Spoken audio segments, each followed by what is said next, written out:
já temos 12 pessoas online, várias Poxa pessoas, vida. várias pessoas me escreveram dizendo Aham. que estavam esperando mesmo, marcaram no celular o horário, tudo certinho, para participar da live, porque não encontraram nada na internet com relação à sociedade pós-Covid-19, do ponto de vista da sociologia, né, dessa ciência que é tão cara para muitas pessoas. Então, muito obrigado, professor Jesus, por aceitar esse desafio de falar ao vivo. Claro, sempre pontuando que a sociologia ela é composta por várias vertentes e o professor Jesus Ranieri vai dar a opinião dele. Ele não pretende passar aqui a opinião como ponto de vista da sociologia, como se fosse uma coisa só. Não é isso mesmo, professor? É isso mesmo. Você me e ouve bem? também te ouço bem. Você me ouve? Ouço bem. Tá bom. Então, Ouvo direitinho. ovo, eu te ovo. Essa era uma piada do Pânico na TV. Aham. Mas eu não sabia, é uma pegada essa. É verdade. Então, e também a sociologia não pretende exercer nenhum tipo de trabalho de quiromancia, de dizer como é que vai ser o futuro, né? A sociologia, evidentemente, é muito mais fácil para analisar o passado e a gente vai conseguir fazer uma análise muito melhor daqui 10 anos, né? Daqui 10 anos, evidentemente, a gente vai conseguir ponderar muito melhor tudo o que aconteceu. Então é só um ponto de vista, uma opinião que o professor Jesus aceitou, porque eu o desafiei dizendo que havia muita gente sem conteúdo na internet, falando muita coisa, sem ter lido nada. Opa! Sem Não, ter mas agora lido tá nada. fácil, eu já encontrei o suporte aqui dele. Tá tudo bem. Maravilha. Se o senhor estiver bem, tá tudo bem. Se for só o celular que caiu. Foi só. Por enquanto é o celular. Tá bom, professor. Só para falar um pouquinho do currículo do professor, inclusive sigam o professor no Instagram, no Facebook, é jesus.ranieri, o perfil dele, tá? Ele é formado, graduado em Ciências Sociais pelo Centro Universitário Fundação Santo André, mestre em Sociologia e passou a ser doutor no ano 2000 em Ciências Sociais pela própria Unicamp e desde 2008 ele é livre docente da Unicamp, há 11 anos já, onde eu tive a oportunidade de ter aula com o professor Jesus e as aulas dele eram às sextas-feiras à noite, o que para uma universidade pública como a Unicamp, para os alunos é terrível, porque todo mundo quer viajar na sexta de manhã, já almoçar ou jantar com a família na sexta-feira, mas mesmo sendo sexta-feira à noite, as aulas dele eram lotadas de estudantes, né? Tinha gente até da porta para fora para assistir a aula do professor Jesus Ranieri, porque ele realmente tem um profundo conhecimento sobre as coisas e explana muito bem sobre os assuntos. Então, professor, podemos dar início aqui à nossa conversa? Quando você quiser. Perfeitamente. O primeiro comentário que eu gostaria de fazer, professor, para que o senhor discorresse sobre o tema, falando sobre sociedade e Covid-19, na minha impressão é que esse vírus ele ataca a nossa sociedade em alguns pontos fracos. Um desses pontos fracos é o imediatismo. Se fosse uma ameaça alienígena, uma ameaça de lobisomens correndo pela rua e mordendo as pessoas, certamente a nossa sociedade estaria preparada para fazer frente a esta ameaça, porque colocaríamos o exército na rua, homens sairiam armados de suas casas e em uma semana a situação estaria resolvida. Contudo, esse vírus ele demora de 4 até 14 dias, né, ou de 4 a 10 dias para se manifestar. Então, o combate que está sendo pedido à sociedade é combater o invisível, o intangível, e também que se espere até que um grande número de pessoas se contamine, para que as pessoas vejam corpos na rua, né? Porque ninguém está vendo corpos, ninguém está acreditando no vírus. É por isso que ele é tão eficiente na sua propagação.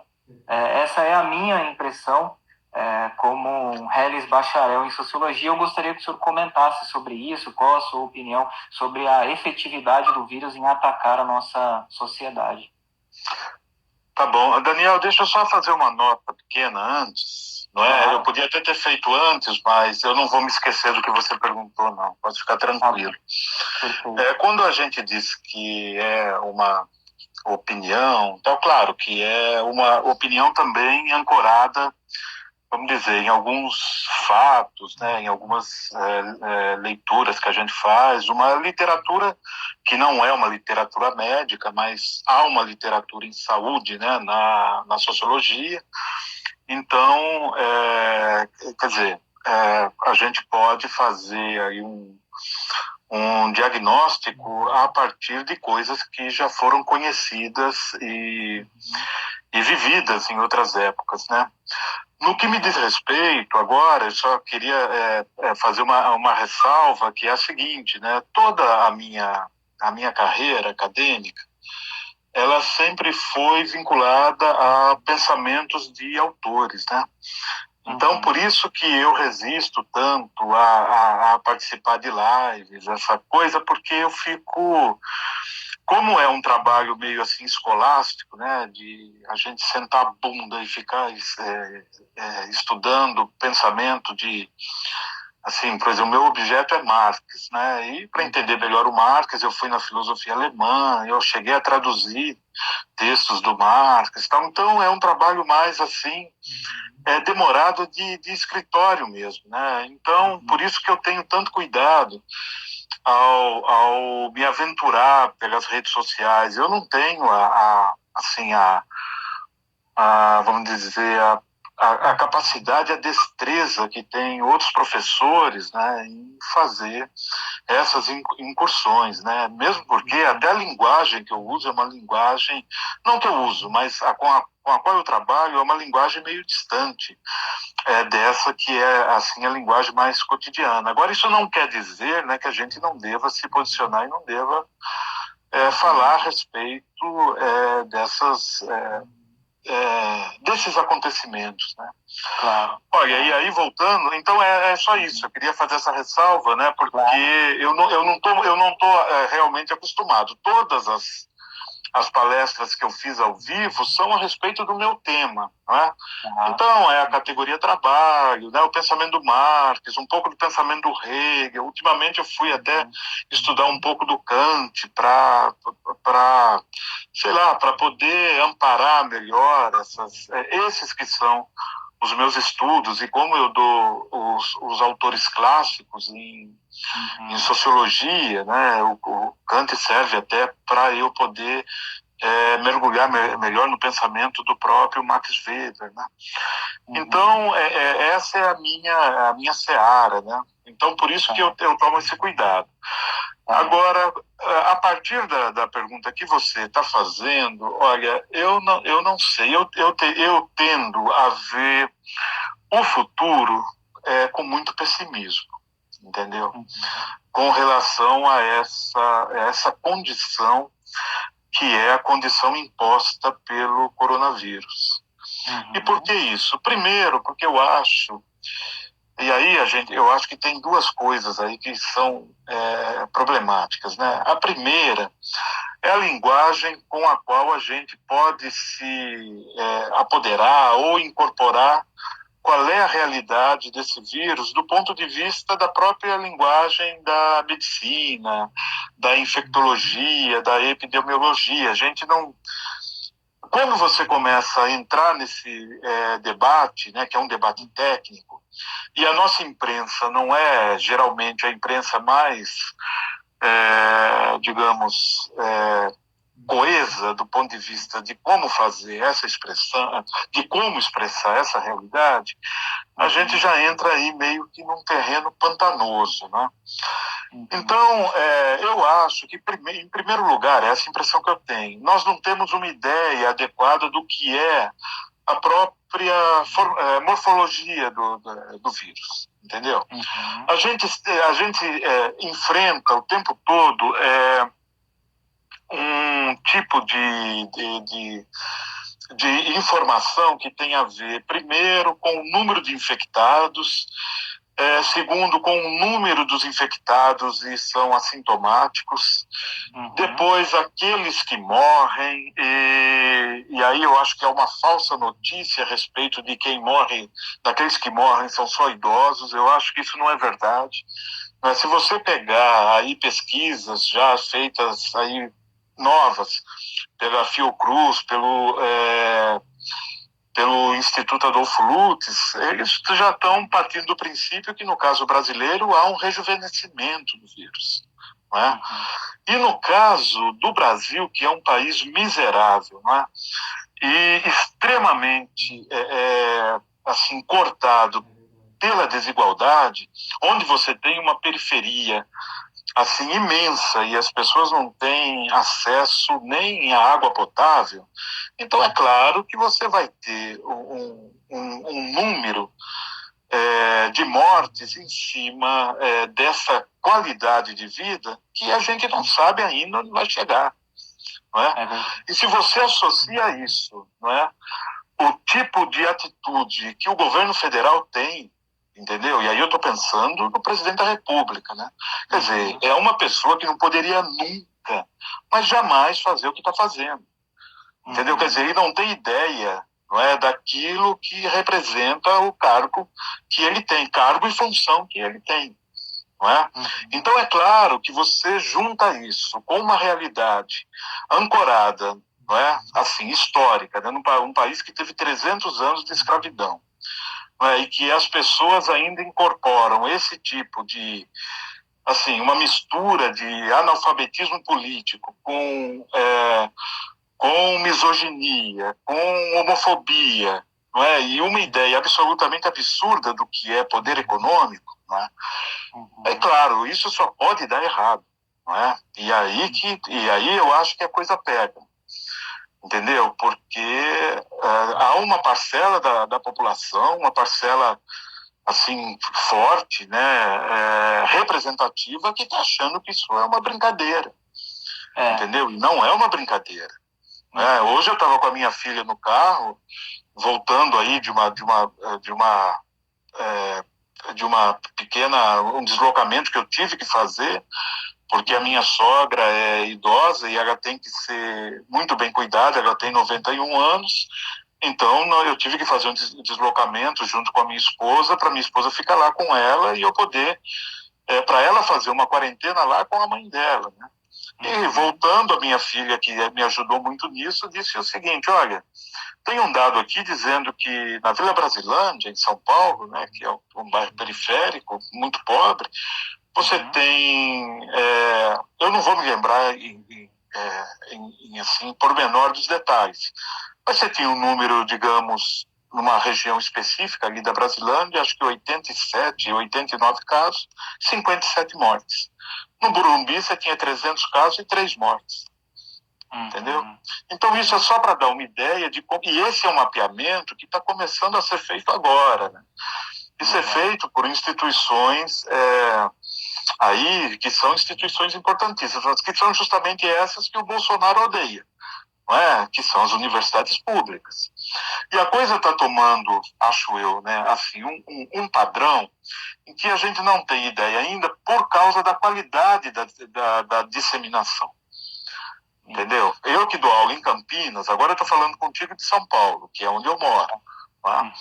Mas Campinas é ali entrecortada por 4, 5 grandes estradas, entendeu? Que vão fazer com que o pico da disseminação e da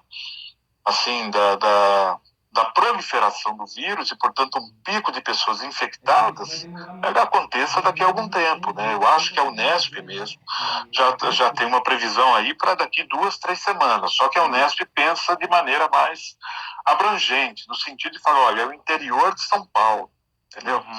Então não é só Campinas, é que Campinas é uma cidade maior do que muitas capitais, por exemplo. É uma das maiores do Brasil. Vai demorar muito tempo, isso que o senhor está querendo dizer, né? Que vai demorar muito tempo. As estatísticas estão ancoradas em dados oficiais, que eles mesmos estão baseados em subnotificação, porque a gente não tem um tipo de testagem que deveria ter, que é a testagem massiva. Porque imagina, se você tiver, digamos, um número assim elevado de pessoas que são assintomáticas, e essas pessoas são potencialmente pessoas que vão infectar outras, você imagina onde a gente vai chegar, não vai parar. Entendeu? Simplesmente não vai parar. Então, quer dizer, parece que tem aí uma contradição, um embate entre o que faz o governo do Estado, né, através ali da figura do Dória, do German, que é o secretário da Saúde, não é? Mas quando você vê as entrevistas, as coletivas, é muito interessante, né, que eles fazem as comunicações, ainda que seja verdade, que estão batendo de frente com aquilo que é ali a política de saúde, pelo menos essa política mais instantânea do antigo também, mas do Mandetta e agora do novo ministro, né? Então, é uma coisa interessante na medida em que eles falam, olhando para gráficos, a respeito do número de pessoas que morreriam e eles não deixaram morrer. Entendeu? Então, e ainda bem que não estão falando do número de curados, né? Porque você fazer uma estatística a partir de quem está curado ou de quem não está necessariamente ainda infectado, né? Mas a compreensão do poder do vírus tem que estar vinculada à letalidade dele. Sim. Entendeu? E a letalidade hoje... O teste aqui é muito pequeno, né? A testagem que eles estão fazendo são 296 testes a cada 1 milhão de habitantes, quando em vários países ali, com o mesmo número de infectados, eles estão testando 14 mil pessoas a cada 1 milhão de habitantes. E a gente está testando 296. E aí uma nova pergunta, professor, que me surgiu durante a sua fala, é o seguinte, como parar o vírus, né? Então, de repente, se as pessoas todas usassem máscaras, aqueles assintomáticos inclusive, e as pessoas que não estão infectadas usassem máscaras, a gente talvez tivesse uma chance de segurar essa proliferação ou de impedir essa proliferação futuramente. Mas, como o senhor disse, uma boa parcela da sociedade está considerando isso como uma brincadeira. E a minha pergunta agora é um estranhamento, né, dessas pessoas com relação ao outro, com relação ao todo, e me leva àquele pensamento de que o Brasil nunca sofreu com nada. Então, assim, não está acontecendo, não vai acontecer aqui. A gente sempre viu a desgraça acontecendo nos outros países, né? No Haiti, terremoto no Chile, maremoto no Japão. Como nunca aconteceu no Brasil, parece que reforça esse estranhamento das pessoas com relação à gravidade do problema e com relação ao todo, né, enquanto sociedade. O senhor concorda comigo ou não? Concordo. Eu acho que há uma talvez uma... Pode fazer pergunta, sim. Tem um rapaz aqui perguntando se pode fazer pergunta. Pode eu acho que pergunta, sim, Michael. É o Michael, isso. Michael, isso. Eu acho que tem essa desigualdade que eu falei no início, ela tem uma característica que ela não é só um problema de digamos, de falta de informação das pessoas, né? Do ponto de vista... O que eu quero dizer é o seguinte: quando você fala nesse estranhamento, ou talvez as pessoas achando que não vai chegar nelas, né? Tudo bem, há um histórico, não é? Que é um histórico em que até outro dia um comediante fez, acho que chama Gustavo Mendes, tal, quando ele tem ele tem uma ele faz uma cena da Dilma, né? Ele se traveste lá de Dilma e fica sacaneando o Bolsonaro, né? Toda vez, e a equipe do Bolsonaro. E numa dessas ele fez uma brincadeira, falou: nós não temos vulcões, nós não temos terremotos, nós não temos maremoto, tal. É verdade, você pode dizer que essa um tipo de percepção que o cidadão comum pode ter a partir digamos, de uma qualidade geológica que o Brasil tem com relação a esse tipo de evento, né? Se bem que não é de todo verdade isso, né? Você sabe que aqui tem abalo sísmico, né? Basta você tem assim, você tem como medir, as pessoas sabem que tem, tal. Então, eu diria que além disso você tem já um projeto antigo de fazer com que a educação, do ponto de vista da formação formal de indivíduos, do ponto de vista da sua autonomia e de bater de frente com o contraditório, não é uma coisa que faça parte do ideário de quem cuida da educação no Brasil, do ponto de vista dessa educação oficial. Entendeu? Se você der uma olhada no que são os 20, 30 anos de educação pública do Estado de São Paulo, por exemplo, você vai ver que é um projeto, na verdade, né? E é um projeto de deseducação. Então, eu estou querendo dizer o que com isso, né? Que, claro que as pessoas, elas têm um grau de responsabilidade do ponto de vista do enfrentamento da questão, mas elas também têm um grau de não pertencimento ao saber em função de um projeto político nacional que é muito antigo. Entendeu?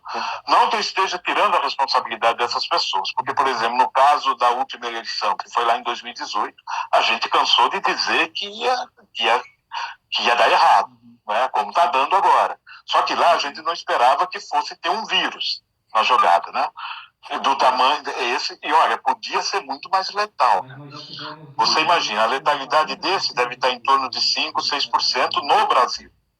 Né? Se você for para a Itália, deve ser maior, se você for para a China, é menor, dependendo de como cada um desses países entendem o que é epidemiologia e como você deve confrontar um agente desse tipo. Não é?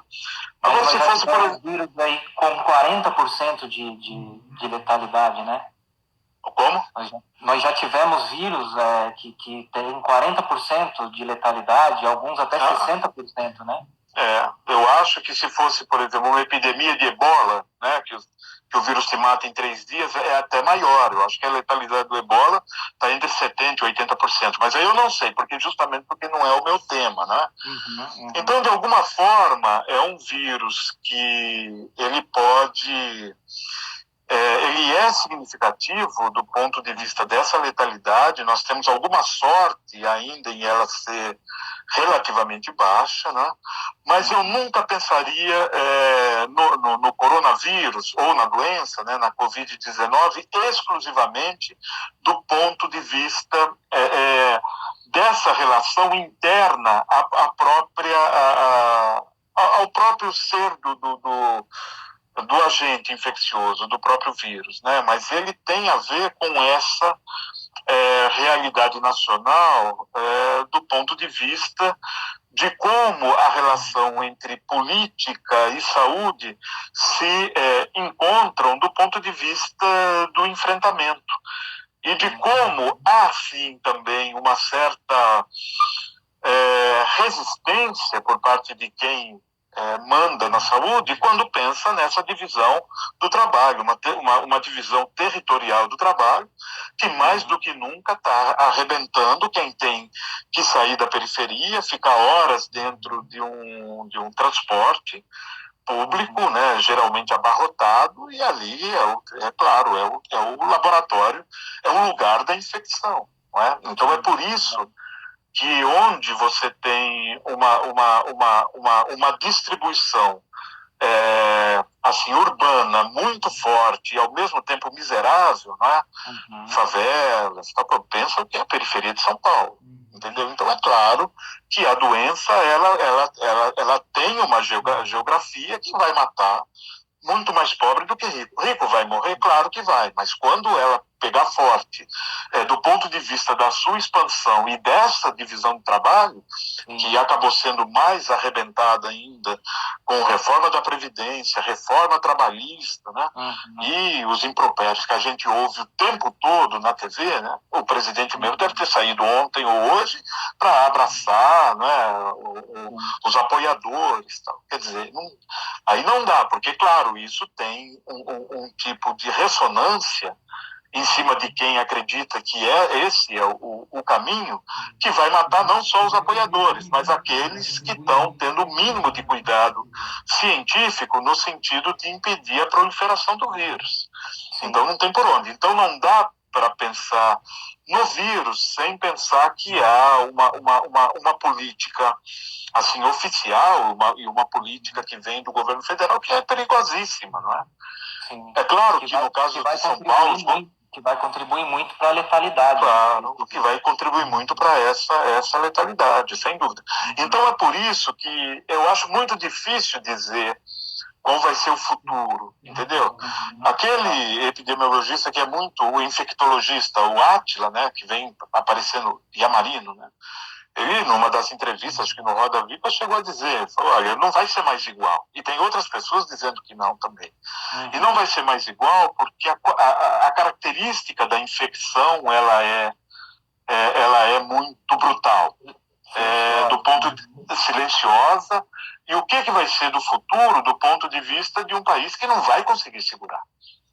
Entendeu? Quer dizer, o que a gente está fazendo hoje, acho eu, claro, eu fiz um curso lá na minha graduação, não, no meu curso técnico, né, quando eu era lá moleque, de química. Então, por isso que, às vezes, essa linguagem, para mim, até é facilitada. Mas nós não temos ainda uma unidade em torno do que fazer do ponto de vista da extensão da contaminação, da extensão da infecção, do ponto de vista do comportamento do próprio vírus. Sim. Entendeu? Porque era um vírus na Europa, é um outro na Ásia e um terceiro no Brasil, do ponto de vista da sua mutação interna, né? Por isso que é tão difícil fazer vacina. Estão até questionando essa questão da imunidade, né? Quem se contaminou e se curou está pegando, alguns casos até pegaram de novo o vírus, né? Então, o vírus parece né? Foi reativado, então são essas coisas que quando vem da imprensa, né, a imprensa fala, olha, tem já 140 pessoas em Wuhan que o vírus foi reativado. Aí você fala, tá, e daí? Quer dizer, você precisa de uma informação que seja mais contextualizada do ponto de vista do que isso significa enquanto passar para a pessoa que está lendo ou ouvindo isso, o que significa isso do ponto de vista da própria constituição, né, do vírus, da constituição interna dele.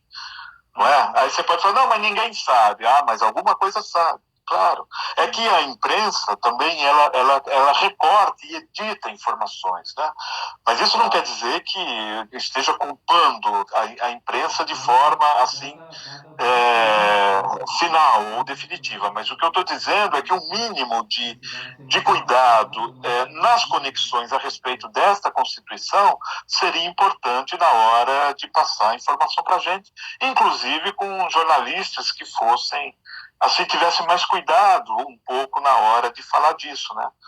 Porque sim, nós temos uma... Dado o baixo índice, né, de educacional da população, realmente precisava ser mais enfatizado ou mais traduzido, né, para as pessoas. Ou às vezes você esperar do próprio jornalismo que fizesse conexões que às vezes são muito lógicas e muito óbvias e nem sempre.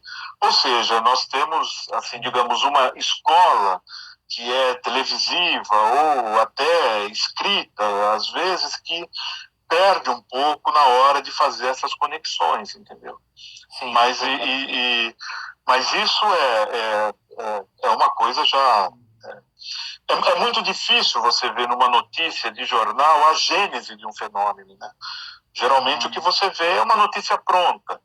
E no caso do vírus, essa gênese talvez seja até um pouco mais fácil de mostrar, porque ela é uma gênese que tem a ver com uma causalidade interna, né, que é ali um elemento patológico. Né? Então, isso eu estou dizendo só para que nós mesmos pudéssemos ficar um pouco mais informados e até à vontade na hora de pensar no que fazer no futuro. Entendeu? Um pouco disso. Porque o impacto ele vai continuar durante muito tempo, não só na economia, mas essas precauções, né, essa mudança de hábitos até, de repente, na hora de cumprimentar alguém ou sair à rua usando máscaras, carregando álcool gel por um bom tempo, isso vai pegar as pessoas. E aí acaba sendo uma experiência traumática, não só o isolamento, a quarentena, cada um na sua casa, sem poder ver os amigos, sem poder sair, a pessoa se sente pode até se sentir uma prisioneira da situação e culpar os políticos, como está acontecendo, mas com certeza isso vai gerar traumas psicológicos individuais, né? Então esses indivíduos traumatizados, eles vão acabar interferindo também na maneira como nós vamos agir no futuro, né? Eu acredito que as pessoas vão querer saber se no restaurante estão usando máscara, se no restaurante onde elas estão pedindo a comida já foram infectados e se curaram, né? Se tem alguém infectado. Então esses testes rápidos vão se popularizar para todos os cantos. E isso, inclusive, pode alterar a maneira como a gente se socializa, né, professor? Isso vai alterar algumas coisas, né? Eu tendo a concordar contigo, porque aí pensando no que seria uma relação entre as pessoas aí do ponto de vista do cotidiano, né? Como é que você olha, eu acho que as pessoas irão com muita desconfiança, entendeu? E como a testagem até hoje ela não é, entendeu? O que significa dar negativo do ponto de vista daqueles que foram testados como positivos no passado, entendeu? Quantas testagens, nós precisamos chegar num momento em que essa maluquice só vai terminar quando a testagem puder dizer com certeza que a pessoa não vai, que ela negativou e vai ficar que esse negativo não significa novas infecções, entendeu? Isso eu ainda... um atestado que a pessoa vai poder apresentar, né, inclusive para empregadores e né, social.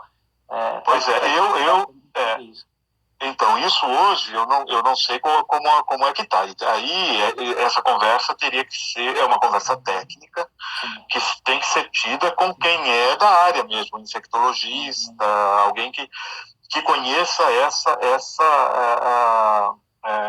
essa lógica interna, né? Como é que o agente patológico ele se desenvolve e ele é reativado ou não é reativado, né? Então, quer dizer, vai ter que ter uma cura, né? Ou uma vacina, ou um remédio que cure, para que a gente possa, daqui não sei quanto tempo, 1 ano, 2 anos, eu acho que começar a ter um pouco mais de confiança ao sair à rua e começar a falar com as pessoas sem reservar a distância de 1,5 m, 2 metros, e mais ainda sem o medo, né, o receio de ser infectado, né? Há muitas postagens no Facebook. Outro dia eu recebi uma assim, dizendo, olha, fique em casa até terminar de ler o Capital. do Marx, né? Que são 3 livros, né? É uma leitura brava. Aí eu compartilhei dizendo o seguinte: olha, como a pandemia segue até 2022, então deve dar tempo de ficar em casa lendo O Capital, porque parece que esse, quer dizer, não é definitivo, mas é bom saber que há estudos, não é, dizendo que pode ser que ela se amplie, né, que ela vá acontecer durante mais tempo. E esse mais tempo é uma questão de anos, né? A coisa provavelmente não vai acabar agora em junho, julho, entendeu? Em maio. Eu acho que pode começar a ter alguns tipos de retorno, assim, intermitente. Isso eu acho que não vai ter jeito, entendeu? Em algum momento, por exemplo, quando chegar num platô de infecções, e ainda que eu acho que esse platô vai demorar, não é? Eu acho que vão começar a abrir e fechar, abrir e fechar. Né? Aqui em São Paulo, o Dória jogou até o 10 de maio, né? Mas eu não sei se a coisa vai parar aí. Eu acho que não vai ter como, porque essa quarentena vai ter que durar um pouco mais por causa dessa forma de agir do vírus. Né? Eu estou vendo aqui o Michael, que nós acabamos de falar, ele fez uma pergunta, não é? Isso, ele fez uma pergunta. Eu vou ler para o senhor.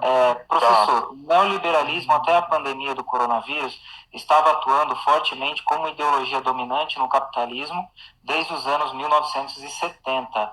Portanto, como você vê hoje, com o pós-pandemia do coronavírus, uma nova ideologia deverá se impor ou mesmo materialmente destrutiva? O discurso ideológico neoliberal ainda tem lugar?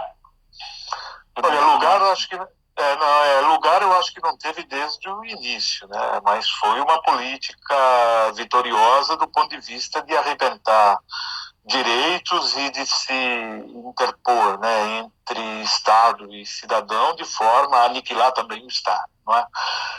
Mas eu não sei, é difícil dizer. Eu não sei que nome dá, não é? Mas a minha impressão é que, do ponto de vista ideológico, os cânones econômicos, do ponto de vista da exploração e da necessidade de um retorno ao trabalho, senão toda a economia mundial quebra, independentemente do nome que você dê, né? Ou liberalismo, ou neoliberalismo, ou sei lá o quê, você, a impressão que eu tenho é que você não vai ter uma nova sociedade do ponto de vista de de novos elementos que mudem o tipo de exploração do trabalho ou vejam o trabalho como centralidade mesmo. Eu acho que isso tende a piorar. Quer dizer, todos os sinais que têm sido dados, né, tendem a piorar. Agora mesmo veio uma informação, olha, a bolsa dos Estados Unidos subiu por causa está vinculado ao aumento do número de mortes. Né? Então veja como, então eu não sei, quer dizer, a morte acaba sendo sim uma forma também ideológica, não é?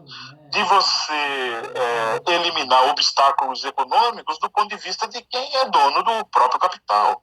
Ou é dono, ou é um rentista, né, para falar ali de uma certa burguesia. Né? Então, claro, né? Quer dizer, quanto menos você... Uma reforma do INSS eliminando idosos, né, que são pensionistas, por exemplo. Sim, sim. E é por isso que é interessante olhar para essa divisão internacional do trabalho do ponto de vista da necessidade de aniquilação do trabalho vivo pelo capital. Entendeu? E ainda mais o trabalho vivo, que é o trabalho vivo aposentado.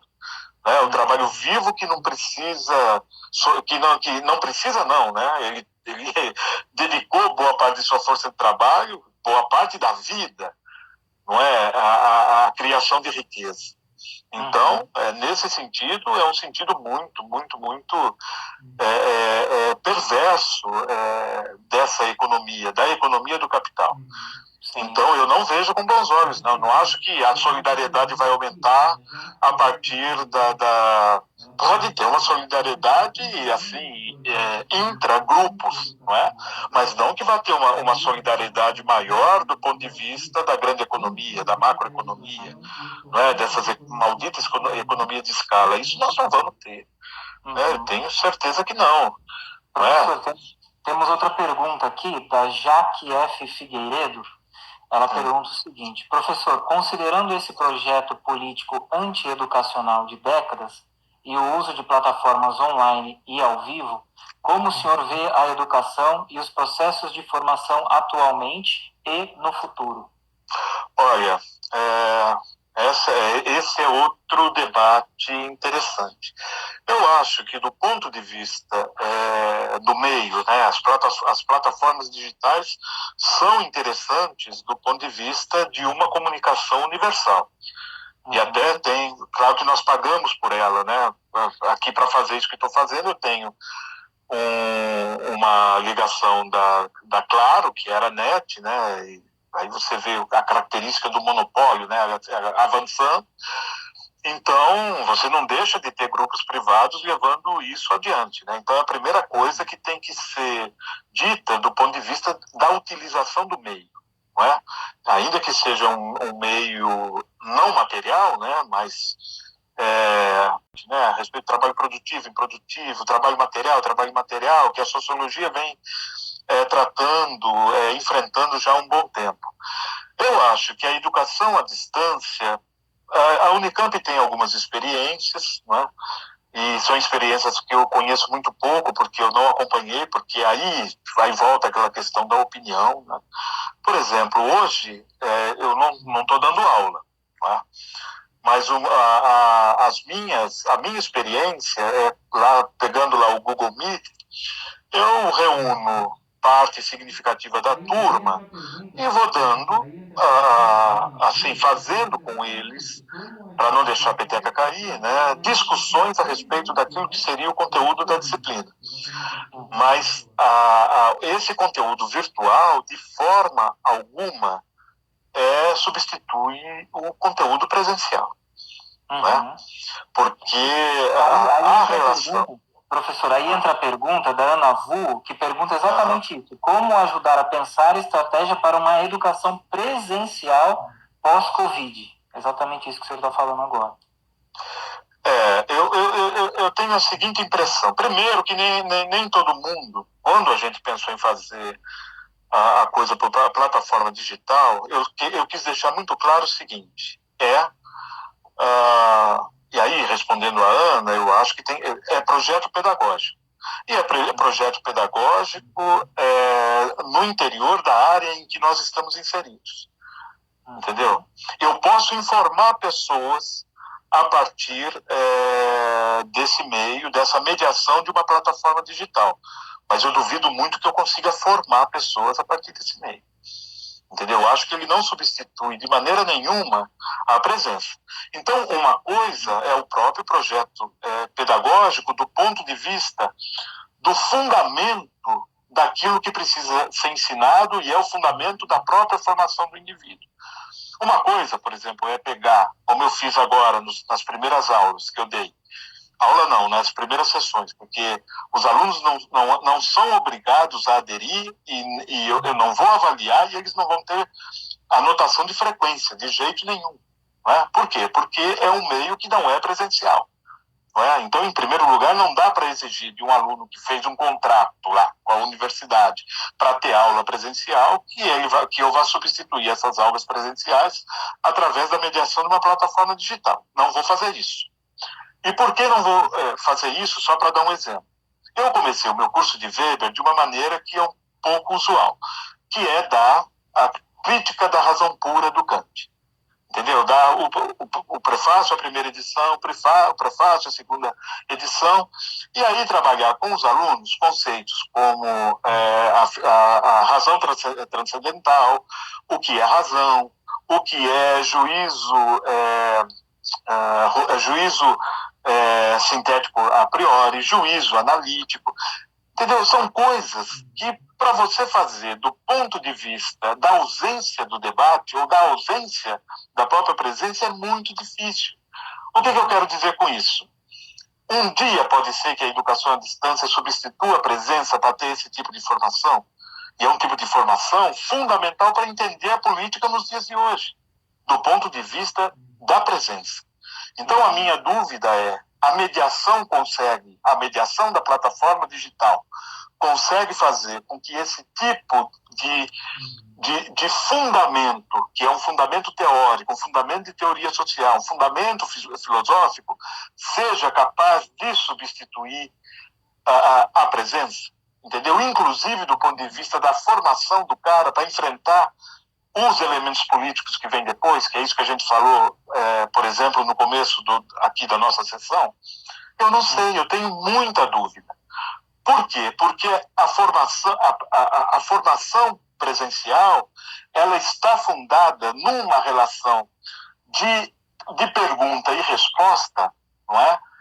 Que não tem a ver somente com uma aula presencial que deve seguir um conteúdo, não é? Mas de uma interação, que é uma interação cognitiva, que eu não vejo como, eu posso estar errado, os defensores do ensino à distância podem dizer que eu estou errado, e talvez eu esteja, mas que essa mediação não é capaz de cumprir, pelo menos do ponto de vista da minha experiência. Entendeu? Se dá para fazer com que essa minha experiência seja, digamos, tenha assim, uma ressonância do ponto de vista de outros projetos, de outros conteúdos, eu não sei. Mas o que eu sei é que há até eu acho que como meio é interessante, e como elemento auxiliar a plataforma digital é interessante. Agora, eu não sei se do ponto de vista de uma teoria encarada na possibilidade da cognição de conteúdos, né, ela ajuda do mesmo jeito que ajudaria do ponto de vista presencial. A minha experiência é que não. Entendeu? A minha experiência é que não. Mesmo porque quando eu estou nas minhas sessões, que vão os alunos que têm, por exemplo, condições de estar presentes, porque eu tenho, por exemplo, aluno indígena que já falou para mim, olha, não tem como estar presente numa discussão dessa. Por quê? Porque eu estou muito longe daqui, minha internet é 2G.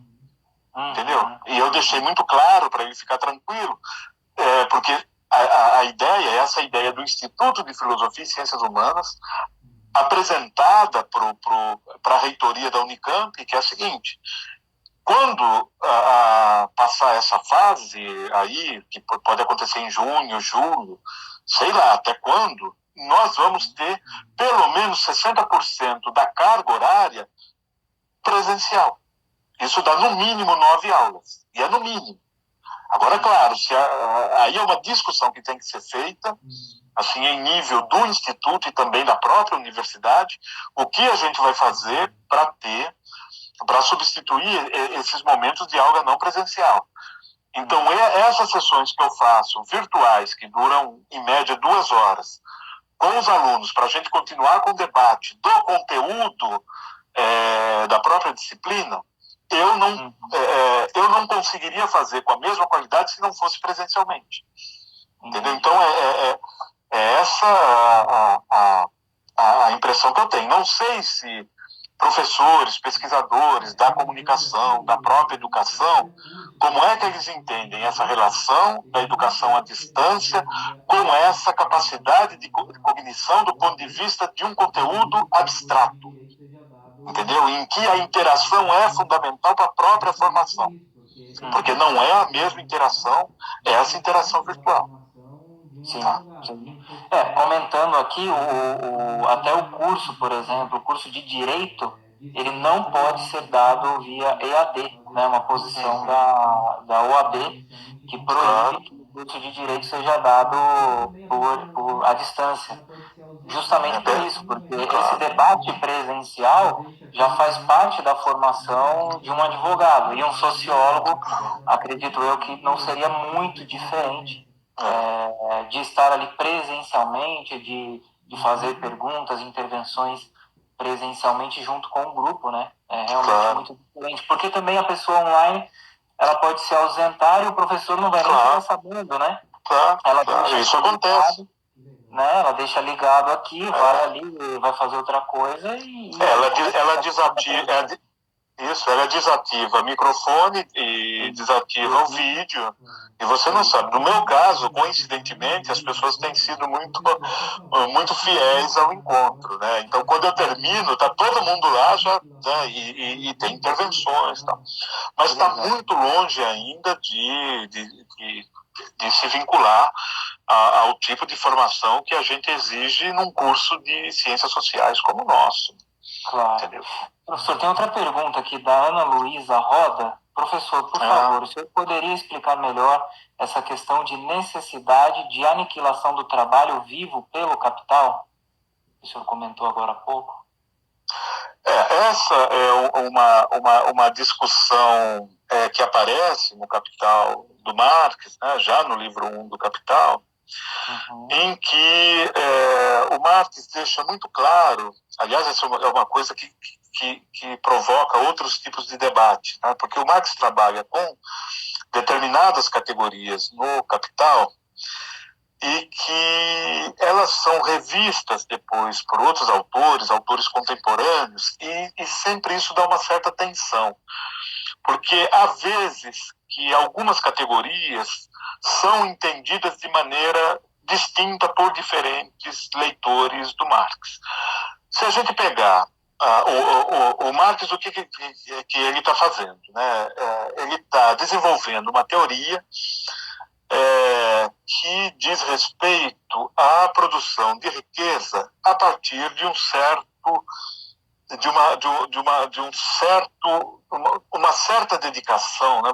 Dedicação bem entre aspas, né? Do trabalhador, do ponto de vista de que os produtos que são realizados precisam de um tempo de trabalho que ele vai chamar de tempo de trabalho socialmente necessário.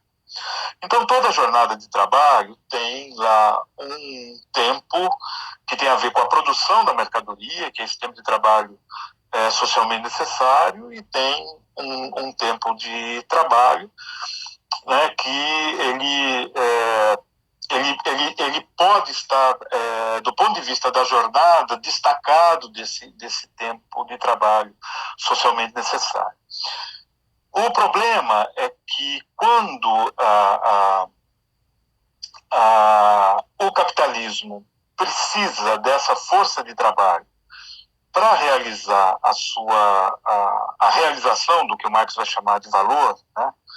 Então, o capitalismo, o trabalhador dedica parte da sua jornada à produção a jornada toda a produção de mercadorias. Só que uma parte dessa jornada existe para sua própria reprodução da força de trabalho. Então, a jornada tem uma parte que é trabalho excedente, outra parte que é o trabalho necessário. Então, há uma distinção entre trabalho necessário, não é? Que é o trabalho que é necessário para a própria reprodução da vida do trabalhador, não é? E o trabalho excedente. Né?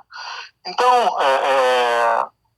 quanto menos tempo o capital dedicar à própria produção da reprodução da força de trabalho do trabalhador, tanto mais ele pode ganhar em valor produzido. Entendeu? Então, o interesse do capital é sempre diminuir esse tempo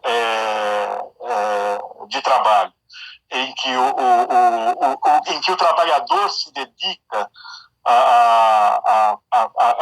propriamente à produção daquele que é o seu material, porque a riqueza do capital, do ponto de vista assim do próprio capitalista, ela é realizada a partir da capacidade de trabalho do trabalhador. É por isso que para o capital, quanto menos trabalho você tiver dedicado, né, tanto melhor para o capital. Porque quanto mais trabalho o capital tem que pagar, tanto mais caro fica o trabalhador para ele. Né? Então esse Essa é a questão. O grande sonho do capital, certamente, seria produzir riqueza sem trabalho vivo, nesse sentido. Né? E quanto mais ele consegue produzir riqueza sem trabalho vivo, tanto melhor é. Mas aí é um problema danado, que o Marx vai discutir primeiro no livro 1, depois vai discutir de novo no livro 3, né? E o Marx faz uma distinção entre valor e preço, entendeu? Porque você pode ter mercadorias às quais você pode atribuir um preço e não necessariamente elas têm esse trabalho social por trás, né? Porque o Marx sempre ele fala do trabalhador individual, mas pensando que o trabalhador individual é uma parte componente de um trabalhador coletivo, né? E essa parte componente do trabalhador coletivo é que interessa para o capital, porque a forma social do capital é esse trabalhador coletivo que se reúne do ponto de vista de uma disputa interna, né, enquanto confrontação de lugares de trabalho, né, entre um trabalhador, todo trabalhador é um concorrente do outro trabalhador, né? Então o capital vê, né, ele trata a forma social como a própria forma privada de organização do trabalho.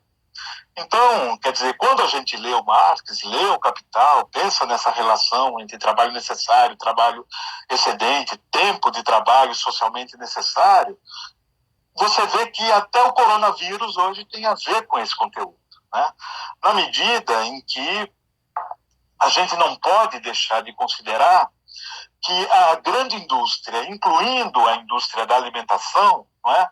Ela pode criar esse tipo de agente patogênico do ponto de vista de como ela precisa alcançar a riqueza a partir de uma transformação que não necessariamente está de acordo com a própria causalidade natural. Não é?